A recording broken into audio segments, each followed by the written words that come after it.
Hello friends, ज्ञान classes academy में आप सभी साथियों का स्वागत है। आज की क्लास में पढ़ाने वाले हैं डीलेड फोर्थ सेमेस्टर राजन सीरीज विज्ञान विषय के अतलघुत्री प्रश्नों को। आप सभी को टेलीग्राम पर पीडीएफ भी इसका प्रोवाइड हो जाएगा। उसके लिए प्रयास कर रहे हैं कि 5000 सब्सक्राइबर्स कंप्लीट हो जाए। तो आप सभी जो है वीडियो को लाइक कर दीजिएगा, शेयर कर दीजिएगा, पहली बार आए तो सब्सक्राइब कर लीजिएगा। चलिए यहाँ पर स्टार्ट करते हैं साथियों। और जो पहला प्रश्न दिया गया है, विद्युत धारा से आप क्या समझते हैं, इसका मात्रक भी लिखिए। तो उत्तर है विद्युत धारा किसी चालक में आवेश की बहने की दर विद्युत धारा कहलाती है। यदि Q आवेश t सेकंड में बहता है तो विद्युत धारा I बराबर Q अपन t होता है। तो विद्युत धारा का SI मात्रक एम्पीयर है। ठीक है। प्रश्न संख्या 2 है, मानव में पाए जाने वाले किन्हीं दो अवशेषीय अंगों के नाम लिखिए।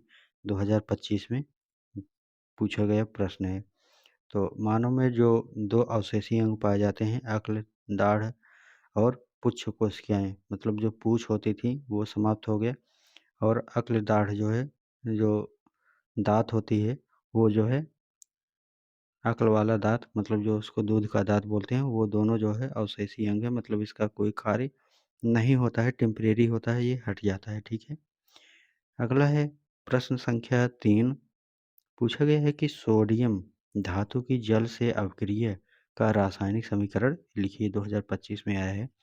और इसका अगर समीकरण बनाएंगे तो 2Na प्लस 2H2O, जब इसका रिएक्शन कराएंगे तो बनेगा 2NaOH H2।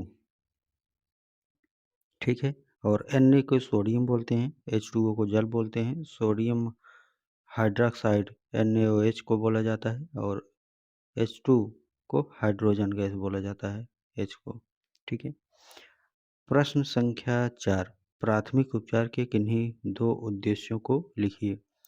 तो प्राथमिक जो उपचार होता है, कहीं भी कोई भी जो उपचार किया जाता है तुरंत वहीं स्थान पर कर दिया जाता है, इसके बाद कहीं डॉक्टरी पर ले जाया जाता है। तो यहाँ पर पहला दिया गया है, प्राथमिक उपचार संक्रमण होने की संभावना को कम करने में मदद करता है। ठीक है। और दूसरा दिया गया है, मामूली कट या घाव की उचित देखभाल करने की स्थिति खराब होने से बचाता है। पांचवा दिया गया है, एड्स किस विषाणु के द्वारा होता है। तो AIDS human immunodeficiency virus HIV के द्वारा होता है। अगला दिया गया है प्रश्न संख्या 6। किसी परिपथ में 5 एम्पीयर की धारा 1 घंटे के लिए प्रवाहित की जाती है। आवेश की मात्रा की गणना कीजिए। 2020 और 25 में आए हुए प्रश्न है। तो यहाँ पर उत्तर दिया गया है, आवेश की मात्रा की गणना। ठीक है। ज्ञात है Q equal to I equal to Q upon T। यहाँ जब Q बराबर करेंगे तो I नीचे आ जाएगा, तो क्या हो जाएगा, गुणा हो जाएगा। ठीक है। तो Q equal to I into T. और I का मान 5 दिए गए है, T का मान 3600 दिए गए हैं, मतलब 3600 सेकंड दिए गए हैं। तो 5 गुणे 3600 जब करेंगे तो Q equal to I into T करेंगे तो 18,000 सेल्सियस आ जाएगा। प्रश्न संख्या 7 है, रुधिर परिसंचरण परिसंचरण तंत्र के खोजकर्ता कौन है। तो विलियम हार्वे जो है रुधिर परिसंचरण के तंत्र के खोजकर्ता हैं। अगला है प्रश्न संख्या 8। रुधिर की कौन सी कोशिकाएं रुधिर परिवहन में सहायता करती हैं। तो लाल रुधिर कणिकाएं जो है, जिसको RBC बोला जाता है। प्रश्न संख्या 9 है, मानव रक्त में कितने प्रकार के पदार्थ होते हैं। तो मानव रक्त में 2 प्रकार के पदार्थ होते हैं, पहला है प्लाज्मा, दूसरा है रुधिराणु। प्रश्न संख्या 10 है, प्लाज्मा से आप क्या समझते हैं। तो उत्तर है, रुधिर का लगभग 55% भाग प्लाज्मा होता है। यह अजीवित तरल पदार्थ होता है, इसमें लगभग 92% जल होता है। प्रश्न संख्या 11 है, रुधिराणु कितने प्रकार का होता है। तो रुधिराणु जो है 3 प्रकार का होता है। कौन सा, लाल रुधिराणु, श्वेत रुधिराणु और रुधिर प्लेटलेट्स। प्रश्न संख्या 12 है, रुधिर का कार्य बताइए। रक्त का थक्का बनना। दूसरा है O2, CO2 एवं पचे हुए भोजन, उत्सर्जी पदार्थ तथा हार्मोन का संवहन करना। अगला है तीसरा पॉइंट, शरीर के ताप का नियंत्रण करना। दूसरा है शरीर की बीमारियों से रक्षा करना। प्रश्न संख्या 13 है, रुधिर बैंक किसे कहते हैं? तो उत्तर है, रुधिर बैंक वह बैंक है जिसमें रुधिर आधान हेतु एकत्रित करके भविष्य के लिए रखा जाता है तथा जरूरत पड़ने पर रोगी व्यक्ति को रुधिर चढ़ाया जाता है। समय समय पर सरकार व समाज उपयोगी संस्थाएं जो है रक्तदान के लिए रक्तदान कैंप लगाती है जिसमें रक्त को जाकर के दान किया जा सकता है। प्रश्न संख्या 14 है, मनुष्य के शरीर में कितना प्रतिशत रुधिर शरीर के भाग का होता है? तो उत्तर है, मनुष्य के शरीर में लगभग 7 से 8% रुधिर शरीर के भार का होता है। मतलब जितना शरीर का भाग होगा उसका 7 या 8% ही जो है, ठीक है, ब्लड होगा उसमें। जैसे अगर 100 केजी वजन है तो उसमें 7-8% मतलब वह 7-8 लीटर ब्लड होगा, ठीक है, प्रतिशत में अगर बात करें तो। आगे देखा जाएगा तो अगला है प्रश्न संख्या 15, चुंबकीय बल रेखाओं की दो प्रमुख विशेषताएं लिखिए। तो उत्तर है, ये हमेशा बंद लूप बनाती हैं, ठीक है, और दूसरा है ये हमेशा एन से साउथ की ओर चलती है, ठीक है। मान लेते हैं यह कोई चुंबक है, तो इसमें जो है बंद रेखाएं मतलब नॉर्थ से चलती हैं साउथ की तरफ आती हैं, नॉर्थ से चलती हैं साउथ की तरफ आती हैं, मतलब दोनों तरफ से इस प्रकार से बनाती हैं, ठीक है। तो इसी को जो है, ये जो है बंद लूप बना रहा है ना, ये बंद लूप, और ये जो है नॉर्थ से चल करके साउथ तक आ रहा है। चलिए अगला है प्रश्न संख्या 16, एक एम्पियर से क्या तात्पर्य है, लिखिए। तो उत्तर है, एक एम्पियर 1 सेकंड में प्रवाहित होने वाले एक कूलाम आवेश की मात्रा होती है। प्रश्न संख्या 17 है, सर्वाहारी जंतु किसे कहते हैं? तो उत्तर है, जो मांसाहारी व शाकाहारी दोनों प्रकार का भोजन कर लेते हैं उन्हें सर्वाहारी जंतु कहा जाता है, ठीक है। प्रश्न संख्या 18 है, अयस्क के संदरण के दौरान गुरुत्वीय पृथक्करण विधि द्वारा किस प्रकार की अशुद्धियों को दूर करते हैं? तो उत्तर है, जिनका घनत्व उनकी अशुद्धियों से ज़्यादा होता है। अगला है 19, एड्स का पूरा नाम लिखिए। Acquired immunodeficiency syndrome. प्रश्न संख्या 20 है, धातु गैल्वेनीकरण की प्रक्रिया क्या है? तो उत्तर है, लोहे को जंग से बचाने के लिए लोहे की चादर या अन्य पात्र को पिघले हुए जस्ते में डुबा देते हैं, जिसके कारण लोहे पर जस्ते की पतली परत जम जाती है। इसे गैल्वेनीकरण कहते हैं। घरों में छतें बनाने के लिए प्रयुक्त लोहे की चादरों, बाल्टियों और ड्रमों को संरक्षण से बचाने के लिए गैल्वेनीकरण किया जाता है। प्रश्न संख्या 21 है, हेपेटाइटिस बी शरीर के किस अंग को प्रभावित करता है? तो उत्तर है, हेपेटाइटिस बी विषाणु के कारण होने वाला लीवर का एक गंभीर संक्रमण रोग है जिसे टीके द्वारा आसानी से रोका जा सकता है। अगला है प्रश्न संख्या 22,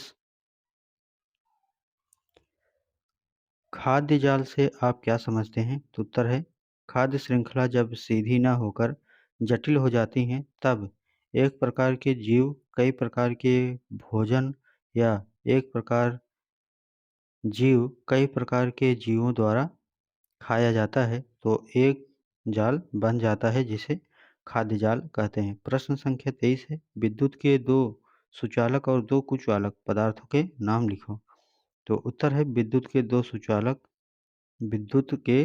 सुचालक कौन कौन से? सोना और एल्युमिनियम। सुचालक का मतलब है उसमें करंट अच्छे से दौड़ेगा, फ्लो करेगा, ठीक है। विद्युत के दो कुचालक, तो रबड़ हो जाएगा, प्लास्टिक हो जाएगा। इस पर अब विद्युत छुआएंगे तो एक तरफ से दूसरे तरफ जाएगा ही नहीं, ठीक है, किसी भी प्लास्टिक में टच कराएंगे तो। प्रश्न संख्या 24 है, सर्वदाता एवं सर्वग्राही रक्त वर्ग का नाम लिखो। तो सर्वदाता जो है और सर्वग्राही जो है, सर्वदाता तो ओ को बोला जाता है और जो सर्वग्राही है उसको ए भी बोला जाता है। सर्वग्राही का मतलब है वह सभी से ब्लड ले सकता है और जो सबको ब्लड दे सकता है वो जो है ब्लड ग्रुप ओ वाला व्यक्ति होना चाहिए। प्रश्न संख्या 25 है, विद्युत ऋणात्मकता को परिभाषित कीजिए। तो उत्तर है विद्युत ऋणात्मकता किसी परमाणु का एक रासायनिक गुण है जो दर्शाता है कि वह परमाणु किसी सहसंयोजी आबंध में इलेक्ट्रॉनों को आकर्षित करने में कितना सक्षम है, इसे एक्स से प्रदर्शित करते हैं। ठीक है, चलिए अगला बढ़ते हैं। प्रश्न संख्या 26। साथियों आप इसको जो है 2 से 3 बार, ठीक है, 3 बार 4 बार लगभग इसको जब बार-बार वीडियो को 4-4 दिन 5-5 दिन गैपिंग में दे करके जब इसको सुनेंगे, देखेंगे तो जो है अच्छे से समझ में आ जाएगा। हर वीडियो को ऐसे ही करना है, कम से कम 2 बार 3 बार 5-5 दिन का गैप दे करके इसको देखना है। आइए आगे देखते हैं। अगला जो क्वेश्चन है प्रश्न संख्या 26 है और अगर आप पहली बार आए साथियों तो लाइक और शेयर भी कर दीजिएगा, सब्सक्राइब कर लीजिएगा, ठीक है। चलिए आइए, प्रश्न संख्या 26 में पूछा गया है कि मानव के रक्त वर्ग के प्रकार तथा उनमें पाए जाने वाले प्रतिजन और प्रतिरक्षी को भी लिखिए। मानव में 4 प्रकार के रक्त वर्ग होते हैं। पहला है ब्लड ग्रुप ए, दूसरा है ब्लड ग्रुप बी, तीसरा है ब्लड ग्रुप ए बी, चौथा है ब्लड ग्रुप ओ। तो प्रतिजन ए बी होता है और प्रतिरक्षी जो है ए बी कोई नहीं। अगला प्रश्न संख्या 27, विद्युत धारा किसे कहते हैं, इसका मात्रक क्या है? तो उत्तर है विद्युत धारा। आवेश प्रवाह की दर को विद्युत धारा कहते हैं। इसकी एसआई इकाई एम्पीयर है। ठीक है, प्रश्न संख्या 28 है, खनिज तथा अयस्क से क्या अभिप्राय है? ठीक है, तो खनिज, खनिज का मतलब क्या हो जाता है? तो आइए देखते हैं। धातुओं वे ठोस यौगिक जो प्रकृति में पाए जाते हैं उन्हें खनिज कहते हैं। उदाहरण के लिए NaCl जिसको नमक बोला जाता है, KCl, CaO3। तो ये सभी जो है प्रकृति में पाए जाते हैं। ठीक है, अयस्क क्या होता है इसको देखते हैं। उन शैलों को अयस्क कहते हैं जिनमें वे खनिज हों, जिनमें कोई धातु आदि महत्वपूर्ण तत्व हों। अयस्कों को खनन करके बाहर लाया जाता है, फिर इनका शुद्धिकरण करके महत्वपूर्ण तत्व बनाए जाते हैं। ठीक है, जैसे बॉक्साइड हो गया, सिल्वर हो गया, कोरंडम हो गया। ठीक है, तो इन चीज़ों को निकाला जाता है, इसके बाद इसको शुद्ध किया जाता है। जैसे NaCl है, नमक ही है, तो क्या इसको सीधे खाया जा सकता है? नहीं, समुद्र से निकाला जाता है, उसको साफ किया जाता है, धोया जाता है, अच्छे से बनाया जाता है, फिर खाया जाता है। ठीक। प्रश्न संख्या 29 है, पृथ्वी से सभी पौधे समाप्त हो गए तो जंतु जगत पर क्या प्रभाव पड़ेगा? ठीक है, तो मानव जीवन व जंतु जगत समाप्त हो जाएगा। जब पृथ्वी पर कोई पेड़ पौधे रहेंगे ही नहीं, ठीक है, तो जंतु खाएँगे क्या? पेड़-पौधे से ही तो जो है सब कुछ चल रहा है, ठीक है? प्रश्न संख्या 30 दिए गए है, रुधिर रक्त वर्ग कितने प्रकार का होता है? तो रुधिर वर्ग जो है 4 प्रकार का होता है। पहला है रुधिर वर्ग ए, दूसरा है रुधिर वर्ग बी, तीसरा है ए बी और चौथा है ओ। प्रश्न संख्या 31, पिग आयरन किसे कहते हैं? ठीक है, वत्स्य भट्ठी से प्राप्त लोहा पिग आयरन कहलाता है। ठीक है। प्रश्न संख्या 32 है, विद्युत धारा का ऊष्मीय प्रभाव किसे कहते हैं? तो जब किसी चालक तार में विद्युत धारा प्रवाहित की जाती है तो यह गर्म होकर ऊष्मा उत्पन्न करती है। यह घटना विद्युत धारा के तनाव से होती है, इसीलिए इसे विद्युत धारा का ऊष्मीय प्रभाव कहते हैं। प्रश्न संख्या 33, योग्यतम की उत्तरजीविता का मत किस वैज्ञानिक ने दिए? तो चार्ल्स डार्विन ने दिया था। प्रश्न संख्या 34 है, थैलेसीमिया रोग के क्या लक्षण हैं? तो उत्तर है सूखता चेहरा, लगातार बीमार रहना, वजन न बढ़ना और इसी तरह के कई लक्षण बच्चे में दिखाई देने पर थैलेसीमिया रोग होता है। प्रश्न संख्या 35 है, खाद्य श्रृंखला क्या है? तो उत्तर है खाद्य श्रृंखला। वह श्रृंखला है जिसमें सभी जीन एक दूसरे पर भोजन के लिए निर्भर होते हैं। इसमें एक जीव दूसरे जीव से अपना भोजन प्राप्त करता है। प्रश्न संख्या 36 है, पिरामिड किसे कहते हैं?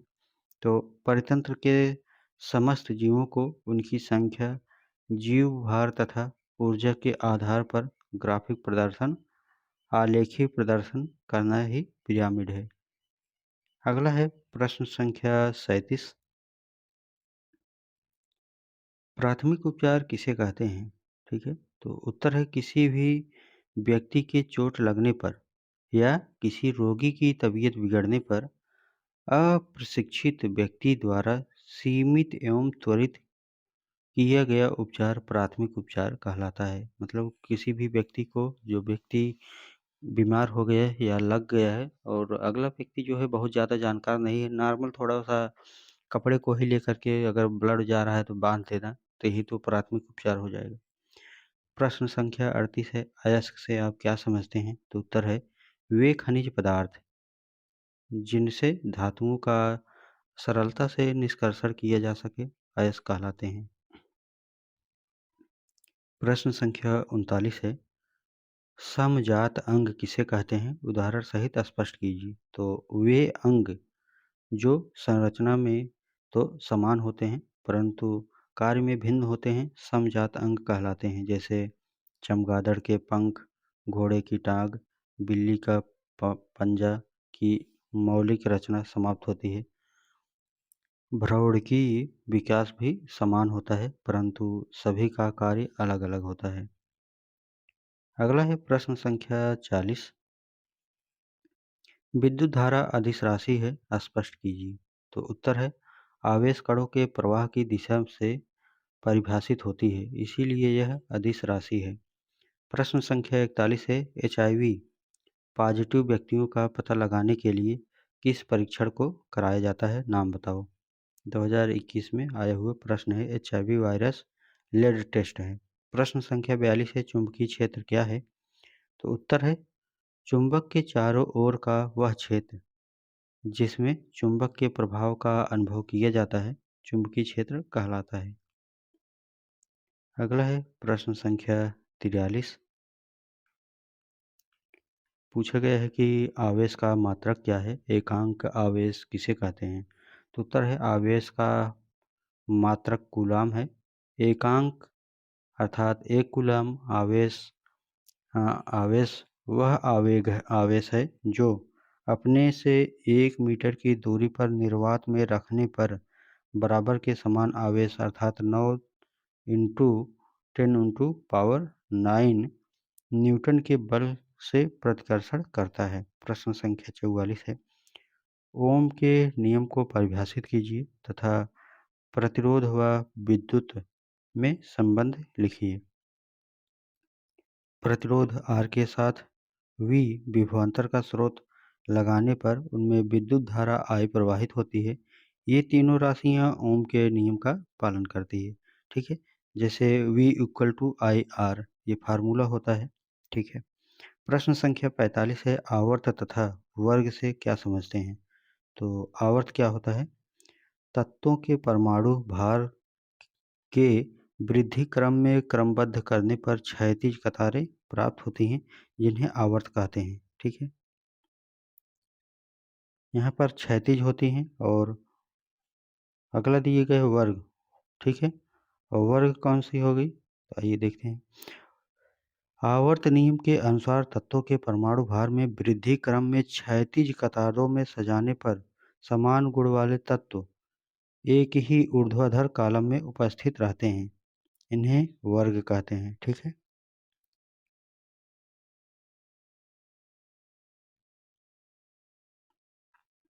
आवर्त में इस प्रकार से हो जाएगा और वर्ग में इस प्रकार से। ठीक है, अगला है प्रश्न संख्या 46, खनिज एवं धातु से आप क्या समझते हैं? तो उत्तर है भूपर्पटी में प्रकृत रूप से जो तत्व या यौगिक पाए जाते हैं, खनिज कहलाते हैं। और ऐसे तत्व जो इलेक्ट्रॉन को त्याग कर धनायन प्राप्त करते हैं, वे धातु कहलाते हैं। प्रश्न संख्या 47 है, एलिसा परीक्षण क्या है? ठीक है, तो उत्तर है डायरेक्ट एलिसा तकनीकी एक परीक्षण है जिस इनमें एक एंजाइम लेबल एंटीबॉडी का उपयोग सॉल्यूशन घोल में उपस्थित ए नालायट से बाइंड होने के लिए करते हैं। एक बार बाइंड होने पर एंजाइम लेबल एंटीबॉडी रंग बदलने के लिए सब्सट्रेट के साथ रिएक्ट कर सकती है, जो एनालायट की मात्रा का पता लगाने में सहायक होती है। अगला है प्रश्न संख्या 48, आवेश विभवांतर तथा कार्य में संबंध बताइए। तो विभवांतर बराबर होता है कार्य अपान आवेश और V equal to W upon Q। प्रश्न संख्या 49 है, मेंडलीव के आवर्त के कोई 3 दोष बताइए। तो उत्तर हो जाएगा पहला, हाइड्रोजन को क्षार धातु एवं हाइड्रोजन जैसे दोहरे व्यवहार के कारण दोनों वर्गों में रखा गया है। दूसरा है समस्थानिकों के लिए कोई नहीं।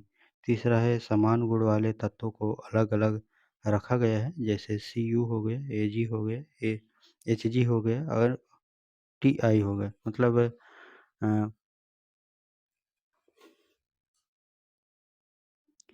Cu को कॉपर बोलते हैं, Hg को मरकरी बोलते हैं, Ag को चांदी हो जाएगा Ag को, और टाइटेनियम हो जाएगा Ti को। ठीक है। प्रश्न संख्या 50 है, विद्युत ऋणात्मकता किसे कहते हैं? तो उत्तर है किसी तत्व परमाणु की वह क्षमता जिससे वह साझेदारी की इलेक्ट्रॉन जोड़ी को अपनी ओर खींचता है, उसे तत्व की विद्युत ऋणात्मकता कहते हैं। प्रश्न संख्या 51 है, स्थिर विद्युत आवेश क्या है? तो उत्तर है पदार्थों को परस्पर रगड़ने से उस पर जो आवेश की मात्रा संचित रहती है, उसे स्थिर विद्युत आवेश कहा जाता है। आवेश को Q से प्रदर्शित करते हैं। प्रश्न संख्या 52 है, आवेश कितने प्रकार के होते हैं? तो उत्तर है फ्रैंकलिन के अनुसार आवेश 2 प्रकार के होते हैं।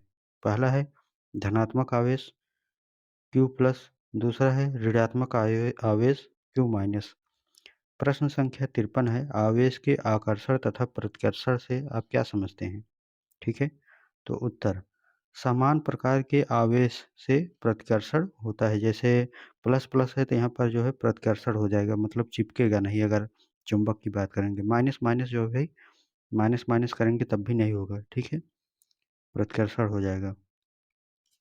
विपरीत आवेश के मध्य आकर्षण होता है, जैसे प्लस और माइनस होगा तो यहाँ पर जो है आकर्षण हो जाएगा। प्रश्न संख्या 54 है, आवर्त सारणी में दुर्लभ मृदा तत्वों के परमाणु क्रमांक लिखिए। आवर्त सारणी में इन्हें कहाँ रखा गया है? तो उत्तर है आवर्त सारणी में दुर्लभ मृदा तत्व थैलेनाइड्स 122 परमाणु संख्या 57 से 71 के बीच है। आवर्त सारणी में इन्हें तृतीय समूह में रखा गया है। प्रश्न संख्या 55 है, एड्स विषाणु के शरीर में संक्रमण होने से किस प्रकार की कोशिकाओं की कमी हो जाती है? ठीक है, तो उत्तर है एड्स परमाणु के संक्रमण से शरीर में CD4+ कोशिकाओं की कमी हो जाती है। प्रश्न संख्या 56 है, रक्त जमाने में फाइब्रिनोजन की क्या भूमिका होती है? लिखिए। तो उत्तर है फाइब्रिनोजन एक रक्त में पाए जाने वाला एक प्रोटीन है जिसकी आवश्यकता रक्त के थक्के जमाने के लिए होती है। ग्लाइकोप्रोटीन के रूप में वर्गीकृत फाइब्रिनोजन यकृत में उत्पादित होता है और चोट लगने की स्थिति में घुलनशील फाइब्रिनोजन एक प्रकार की संरचना बनाता है और चोट पर अदृक्षित हो जाता है। अगला दिया गया है प्रश्न संख्या 57 और इसमें पूछा गया है कि अयस्क के सांद्रण की क्यों आवश्यकता होती है? लिखिए। सांद्रण की सामान्य 2 विधियाँ क्या है? नाम लिखिए। तो उत्तर है खानों से प्राप्त खनिजों में मिट्टी, पत्थर, सिलिका आदि अशुद्धियाँ पाई जाती हैं। खनिजों से इन अशुद्धियों को पृथक करना आवश्यक होता है और यह प्रक्रिया सांद्रण कहलाती है। सांद्रण की प्रमुख विधियाँ निम्नवत हैं। पहला है द्रव चलित धुलाई, दूसरा है झाग-फलावन विधि, तीसरा है अ, घनत्वीय विधि, चौथा है विद्युत चुम्बकीय विधि। अगला है प्रश्न संख्या 58। किसी रुधिर वर्ग को सर्वदाता तथा किस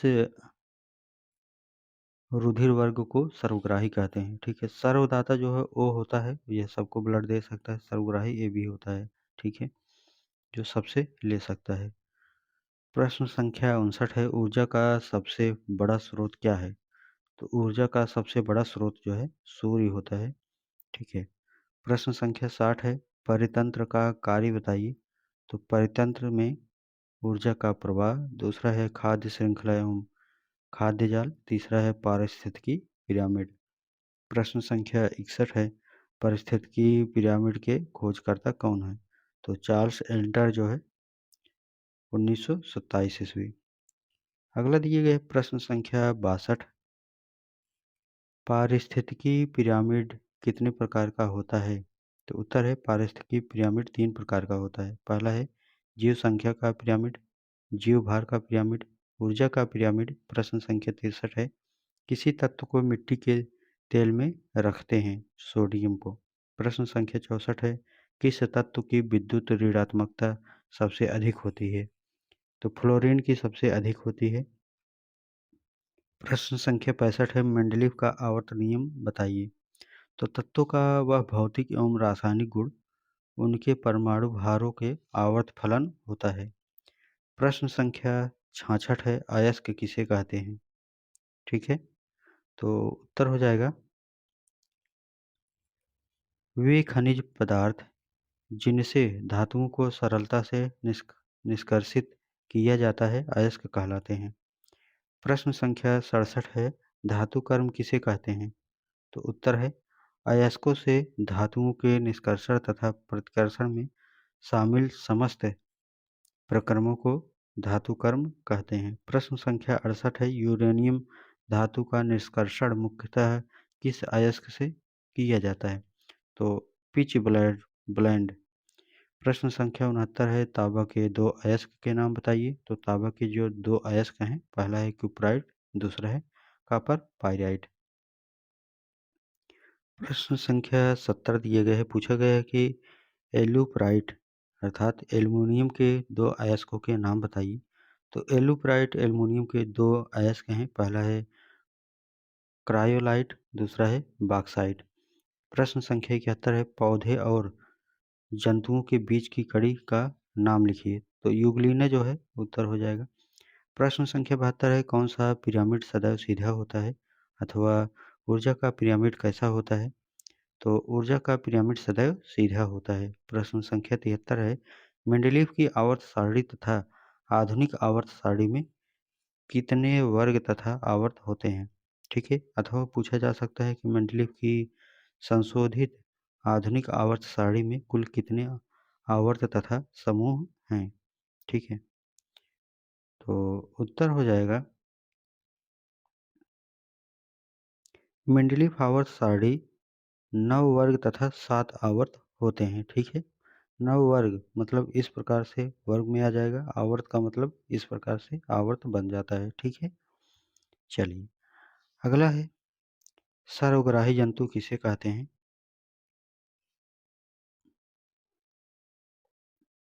सर्वग्राही जंतु वे जीव जो पौधे या वनस्पति, सब्जी, फल, अनाज तथा जंतुओं, मांस दोनों को भोजन के रूप में सम्मिलित करते हैं, सर्वग्राही कहलाता है। ठीक है, वो सब सर्वग्राही कहलाते हैं जो सब कुछ खाते हैं। प्रश्न संख्या 75 दिए गए है, लिथार्ज किसे कहा जाता है? तो उत्तर है लेड ऑक्साइड को लिथार्ज कहते हैं, यह एक उभयधर्मी ऑक्साइड है। प्रश्न संख्या 76 है, रुधिर वर्ग एबी को सर्वग्राही क्यों कहा जाता है? क्योंकि इनमें एंटीबॉडी नहीं होता है तथा यह समस्त रुधिर वर्गों से रुधिर ले सकता है, इसीलिए इसे सर्वग्राही कहा जाता है। प्रश्न संख्या 77 है, अपघटनकर्ता का उदाहरण बताइए। ठीक है, तो उत्तर हो जाएगा जीवाणु, कवक आदि। प्रश्न संख्या 78 है, द्वितीयक उपभोक्ता का उदाहरण बताइए। मेढक हो जाएगा। प्रश्न संख्या 79 है, उपभोक्ता किसे कहते हैं, उदाहरण बताइए। तो उपभोक्ता वे होते हैं जो उत्पादक द्वारा बनाए गए भोज्य पदार्थों का उपभोग करते हैं, जैसे मेढक हो गया, टिड्डा हो गया, खरगोश हो गया, सर्प हो गया आदि। प्रश्न संख्या 80 है, उपभोक्ता को मुख्यतः कितनी श्रेणियों में बांटा गया है, नाम बताइए। ठीक है, तो उत्तर हो जाएगा उपभोक्ता की श्रेणी है। पहला है प्राथमिक उपभोक्ता, दूसरा है द्वितीयक उपभोक्ता, तीसरा है तृतीयक उपभोक्ता या उच्चतम उपभोक्ता। ठीक है, अगला दिए गए है प्रश्न संख्या 81, पर्यावरण से क्या आशय है। ठीक है, तो उत्तर है पर्यावरण दो शब्द परिधान आवरण से मिलकर के बना है, अर्थात हमारे चारों तरफ व्याप्त आवरण, हमारे चारों ओर व्याप्त आवरण ही पर्यावरण है। प्रश्न संख्या 82 है, परितंत्र पारिस्थितिकी शब्द का प्रयोग सबसे पहले किसने किया। तो उत्तर है एजी टैंसले 1935 में किया था। प्रश्न संख्या 83 है, परितंत्र के कितने घटक होते हैं। तो परितंत्र के दो घटक होते हैं, कौन कौन से, जैविक घटक, दूसरा है अजैविक घटक। प्रश्न संख्या 84 है, जैविक घटक किसे कहते हैं, उदाहरण सहित बताइए। तो उत्तर है परितंत्र का वह घटक जिसके अंतर्गत सजीव चीजें आती हैं जैविक घटक कहलाता है, जैसे पेड़ पौधे, जीव जंतु आदि। प्रश्न संख्या 85 है, अजैविक घटक किसे कहते हैं, उदाहरण सहित बताइए। ठीक है,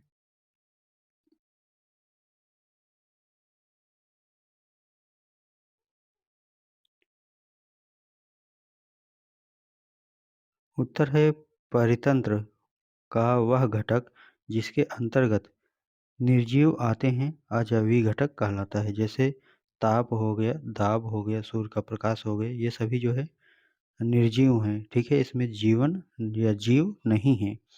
प्रश्न संख्या 86 है, परितंत्र किसे कहते हैं। तो उत्तर है परितंत्र को पारिस्थितिकी तंत्र भी कहते हैं। ठीक है, अ, इसके अंतर्गत जैविक एवं अजैविक घटक होते हैं। जैविक तथा अजैविक घटक के पारस्परिक अथवा आंतरिक संबंध को परितंत्र कहते हैं। प्रश्न संख्या 87 है, रुधिर क्या है। ठीक है, तो पूछा गया है कि रुधिर क्या है। तो उत्तर है रुधिर एक तरल संयोजी ऊतक है जो प्लाज्मा एवं रुधिराणु का बना होता है। रुधिर का पीएच 7.4 होता है, अतः यह कहा जाता है कि रुधिर क्षारीय विलयन है। प्रश्न संख्या 88 है, एरिथ्रोब्लास्टोसिस फिटलेस किसे कहते हैं। तो उत्तर है यदि पीएच का यदि पिता का आरएच प्लस हो और माता का आरएस माइनस हो तो जन्म लेने वाला शिशु जन्म से पहले ही गर्भावस्था में जन्म के तुरंत बाद मृत्यु हो जाती है। ठीक है, आगे है प्रश्न संख्या 89। ठीक है, और पूछा गया है कि धातुओं का प्रमुख स्रोत क्या है। तो धातुओं का जो प्रमुख स्रोत है वो पृथ्वी की भूपर्पटी है। प्रश्न संख्या 90 है, खनिज किसे कहा जाता है। तो उत्तर है भूपर्पटी में प्रकृत रूप से जो तत्व या यौगिक पाए जाते हैं वे खनिज कहलाते हैं। प्रश्न संख्या 91 है, श्वेत रुधिराणु डब्ल्यूबीसी के कार्य बताइए। तो उत्तर हो जाएगा शरीर की प्रतिरोधक क्षमता को बढ़ाना, दूसरा है रोगाणुओं और जीवाणुओं का भक्षण करना। प्रश्न संख्या 92 है, हीमोग्लोबिन की मात्रा कम होने से शरीर में कौन-कौन से रोग होते हैं। तो हीमोग्लोबिन की मात्रा कम होने से रक्त की कमी हो जाती है। प्रश्न संख्या 93 है, रुधिर प्लेटलेट्स का कार्य बताइए। तो उत्तर है रुधिर का थक्का बनाने में सहायता करता है। प्रश्न संख्या 94 है, एंटीजन तथा एंटीबॉडी में अंतर बताइए। तो उत्तर हो जाएगा एंटीजन लाल रुधिर कणिका में होता है, जबकि एंटीबॉडी प्लाज्मा में पाया जाता है। प्रश्न संख्या 95 है। रुधिर वर्ग ओ को सर्वदाता क्यों कहा जाता है? तो उत्तर हो जाएगा रुधिर वर्ग ओ को सर्वदाता इसलिए कहा जाता है क्योंकि रुधिर वर्ग ओ में कोई एंटीजन नहीं तथा यह सभी रुधिर वर्गों को रक्त दे सकता है। प्रश्न संख्या 96 है। रक्त का थक्का बनाने में अनिवार्य प्रोटीन क्या है? तो फाइब्रिनोजन, ठीक है। प्रश्न संख्या 97 है। जैविक घटक को कितने भागों में बांटा गया है? तो उत्तर है जैविक घटक को 3 भागों में बांटा गया है। कौन-कौन से? एक है उत्पादक, दूसरा है उपभोक्ता, तीसरा है अपघटनकर्ता।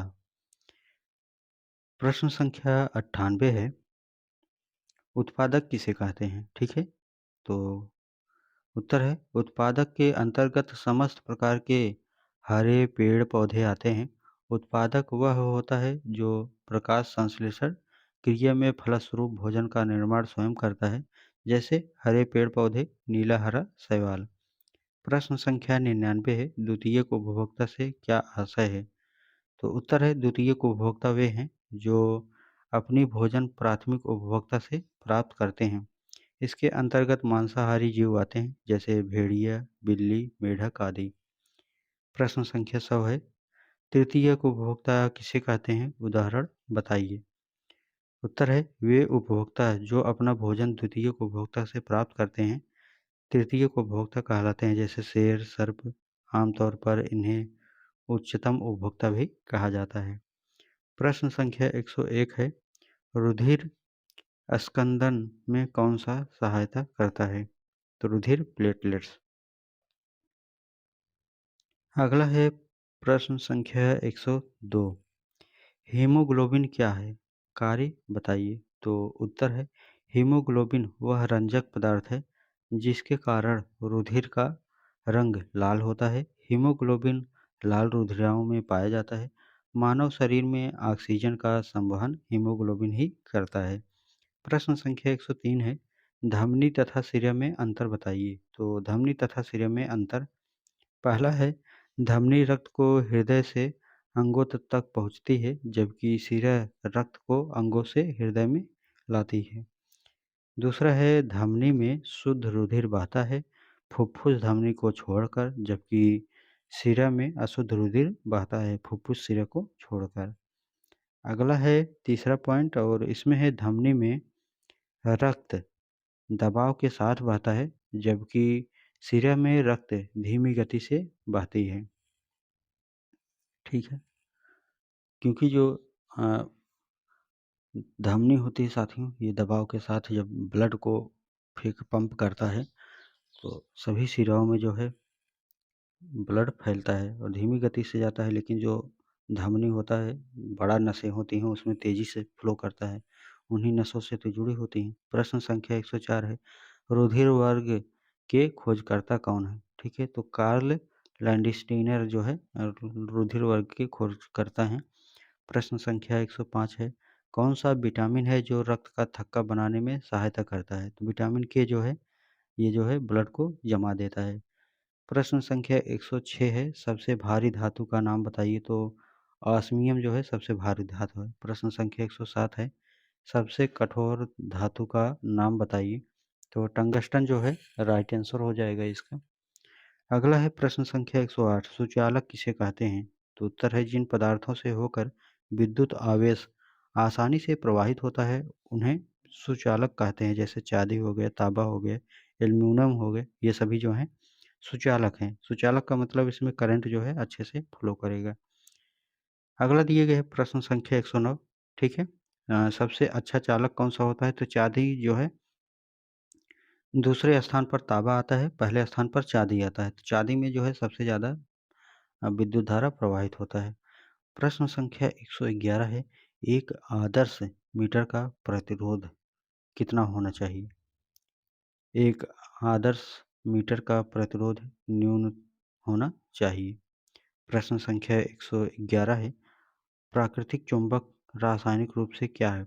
तो प्राकृतिक चुंबक रासायनिक रूप से लोहे का ऑक्साइड Fe3O4 होता है। इसका कोई आकार नहीं होता है। प्रश्न संख्या 112 है। चुंबकत्व क्या है? तो उत्तर है चुंबक का वह गुण जिसके द्वारा वह लोहे को अपनी ओर आकर्षित करती है, चुंबकत्व कहलाता है। चुंबक के सिरों के निकट चुंबक की सबसे अधिक अधिक होता है। ये क्षेत्र चुंबक के ध्रुव कहलाते हैं। चुंबक के ठीक मध्य में चुंबकत्व नहीं होता है। प्रश्न संख्या 113 है चुंबक के गुण बताइए। तो पहला पॉइंट है चुंबक के सिरों के मध्य चुंबकत्व सबसे अधिक होता है। ये क्षेत्र चुंबक के ध्रुव कहलाते हैं। दूसरा पॉइंट है चुंबक के मध्य चुंबकत्व नहीं होता है। तीसरा है चुंबक को क्षैतिज तल में स्वतंत्रता पूर्वक लटकाने पर हमेशा उत्तर से दक्षिण दिशा की ओर ठहरता है। उत्तर की ओर ठहरने वाले ध्रुव को उत्तरी ध्रुव तथा दक्षिण की ओर ठहरने वाले ध्रुव को दक्षिणी ध्रुव कहते हैं। दूसरा है चौथा पॉइंट है चुंबक के चारों ओर का वह क्षेत्र जिसमें चुंबकीय बल का प्रभाव होता है उसे चुंबकीय क्षेत्र कहते हैं। प्रश्न संख्या 114 है ओम, एम्पीयर तथा वोल्ट में क्या संबंध है? तो वोल्ट, एम्पीयर, ओम। ठीक है, वोल्ट बराबर एम्पीयर इंटू ओम। प्रश्न संख्या 115 है रुधिर का रंग लाल क्यों होता है? तो उत्तर है रुधिर का रंग लाल इसलिए होता है क्योंकि इनमें हीमोग्लोबिन पाया जाता है। हीमोग्लोबिन में हीम नामक रंजक होता है जो रुधिर को लाल रंग प्रदान करता है। हीमोग्लोबिन में पाए जाने वाला लौह यौगिक हेमेटिन है। प्रश्न संख्या 116 है आरबीसी तथा डब्ल्यूबीसी तथा रुधिर प्लेटलेट्स का जीवन काल बताइए। तो आरबीसी का जो जीवन काल होता है 20 से 120 दिन तक रहता है जीवन। डब्ल्यूबीसी का 2 से 4 दिन या 12 से 20 दिन तक हो सकता है। यह कोशिकाओं के प्रकार पर निर्भर करता है जिस प्रकार से कोशिका रहेगी। रुधिर प्लेटलेट जो है 3 से 5 दिन का जीवन काल होता है इसका। अगला प्रश्न संख्या 117 है। साथियों वीडियो को शेयर कर दीजिएगा, ठीक है। पहली बार आए सब्सक्राइब कर लीजिए, अगर नहीं सब्सक्राइब किए हुए हैं तो भी कर लीजिएगा, ठीक है। और लाइक कर दीजिएगा। आइए आगे बढ़ते हैं। अगला जो क्वेश्चन है प्रश्न संख्या 118 है। 117 में पूछा गया है कि उस जीव का नाम बताइए जिसमें आरबीसी में केंद्रक पाया जाता है। तो ऊंट एवं लामा नामक स्तनधारी में आरबीसी का केंद्रक पाया जाता है। प्रश्न संख्या 118 है आरबीसी लाल रुधिराणु के कार्य बताइए। तो उत्तर हो जाएगा शरीर की प्रत्येक कोशिकाओं को ऑक्सीजन पहुंचाना। दूसरा पॉइंट है ऑक्सीजन की प्रत्येक कोशिकाओं में कार्बन डाइऑक्साइड को वापस ले जाना। तीसरा पॉइंट है रुधिर को लाल रंग प्रदान करना, ठीक है। प्रश्न संख्या 119 है प्राथमिक उपभोक्ता, द्वितीयक उपभोक्ता तथा तृतीयक उपभोक्ता की प्रवृत्ति के बारे में आप क्या जानते हैं? उपभोक्ता प्रवृत्ति, प्राथमिक उपभोक्ता शाकाहारी, द्वितीयक उपभोक्ता मांसाहारी, तृतीयक उपभोक्ता सर्वाहारी, मुख्य रूप से मांसाहारी।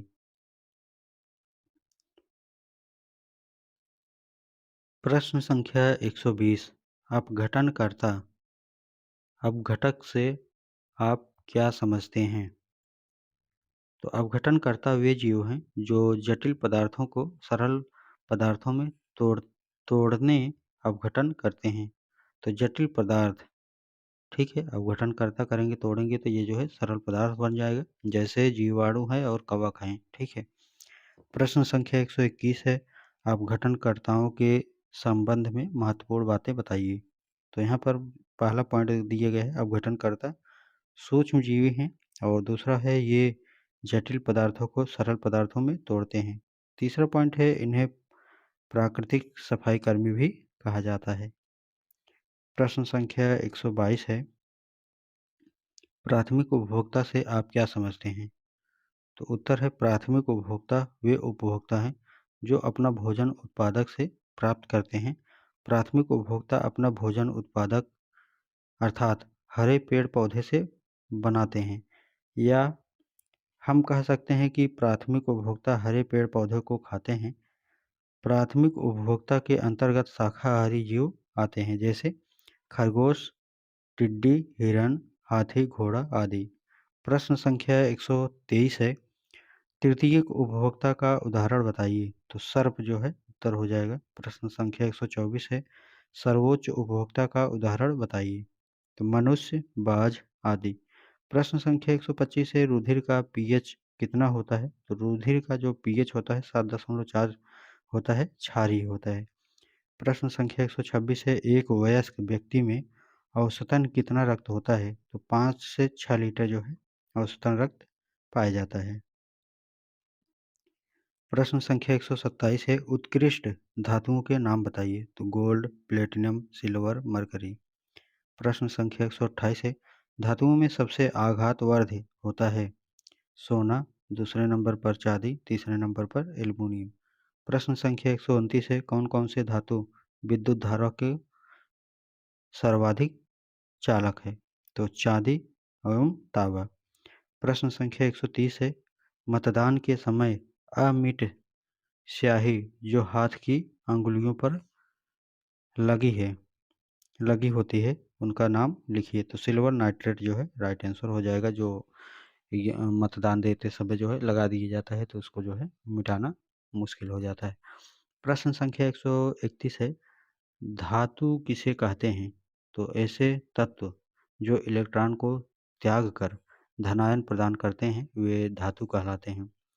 प्रश्न संख्या 132 है, सबसे कम घनत्व, सबसे हल्का एवं सबसे प्रबल अपचयक तत्व का नाम बताइए। चलिए अगला प्रश्न देखते हैं। अगला प्रश्न है 132, सबसे कम घनत्व, सबसे हल्का एवं सबसे प्रबल अपचायक तत्व का नाम बताइए। तो लिथियम हो जाएगा। अगला है प्रश्न संख्या 133, सबसे प्रबल अपचायक तत्व का नाम बताइए। तो लिथियम ठीक है। और प्रश्न संख्या 134 है, परितंत्र में ऊर्जा के प्रवाह की दिशा बताइए। तो परितंत्र में ऊर्जा का प्रवाह सदैव एक दिशात्मक होता है। साथियों, वीडियो को लाइक शेयर सब्सक्राइब कर लीजिएगा, ठीक है। आइए प्रश्न संख्या 135 है, उत्तर प्रदेश में कब से कैरी बैग पॉलीथीन को प्रतिबंधित कर दिए गए हैं? तो ये जो है 21 जनवरी 2016 से ही जो है पॉलीथीन प्रतिबंधित कर दिए गए हैं। याद कर लीजिए, बाकी तो कितना प्रतिबंधित है आप सभी देखते ही हैं, मार्केट जाते ही हैं तो दिखता ही होगा, ठीक है, कितना प्रतिबंधित है। बाकी मिलते हैं नेक्स्ट वीडियो में साथियों, ठीक है। तो लाइक शेयर सब्सक्राइब कर लीजिएगा। और अगला जो रहेगा, आप सभी को टेलीग्राम पर पीडीएफ भी बोले हैं प्रोवाइड होगा तो होगा, लेकिन वही है 5000 होने के बाद बाकी